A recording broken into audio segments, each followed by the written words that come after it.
guys, in today's video I'm going to show you how to optimize your band's practice space. No matter what size room you have, you can turn this into this.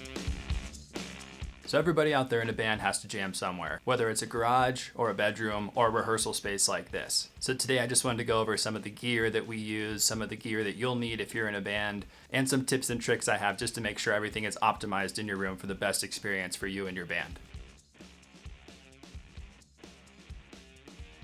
So obviously when you find a space for your band to practice, you're going to need some gear. Some things you're going to need outside of your instruments, of course, are PA, amps, microphones, and microphone stands.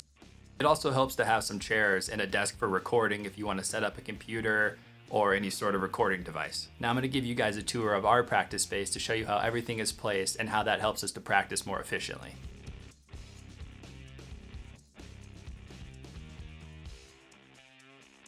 One of the biggest things I'd recommend is stacking up instead of out into the room. This obviously gives you more room to stand with your bandmates. It also helps the room feel less claustrophobic, especially if you're practicing in a smaller room. We have shelves on almost every wall in our room, and that's helped us keep things off the floor. As you can see, we have a band full of drummers, so we need to sort of maximize our space. In terms of guitars, we put the amps on the opposite sides of the room. So we have two guitarists in our band, and in order to get an even mix, we like to put one amp on one side of the room and one amp on the other side of the room just to get a better mix, and so guitars aren't overpowering from one side of the room. Something else you'll find a lot of bands do that's efficient is they'll face each other while they're practicing and working on a song. So we can look eye to eye and talk about arrangements and chords and whatever we need to talk about. And then when we're practicing for the show, we'll face outward as we would on stage. And that will help you keep more in tune so you don't need to be looking at each other every time a change happens. You'll start to feel it instead of look at it. Another reason why we'll put amps on opposing walls is when we're miking something for a demo, we'll just put one microphone in the middle of the room. And that really helps get an even sound instead of a whole lot of sound coming from one side of the room and then not a lot coming from another. You're also going to want to put similar items together. So you'll notice I have my recorder right here and all the microphones right there.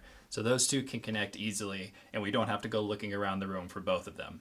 One of the most important things you're going to look for when you have a lot of gear like we do is you need to make sure how to find everything. So it helps to put similar items in the same places. So I put all the guitar stuff on this rack behind me. I put a lot of drum stuff over there and more drum stuff over there, so that if I'm looking for something, I can easily find it and not look through every box in the room to try to find what I'm looking for. And finally, one of the best tips I have for you guys is to just make the room your own.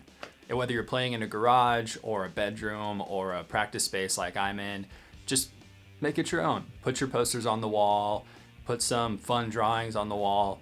The whole thing is supposed to be fun, so a little bit of character will do that. All right, thank you guys so much for checking out this video. If you want to see more things like this, go ahead and like and subscribe, and let me know what you guys want to see next. There's a ton of gear in this room, and I think I want to look through it and post some more videos for you guys. So if you see anything in this video you want me to expand upon, go ahead and let me know in the comments. I'll see you next time.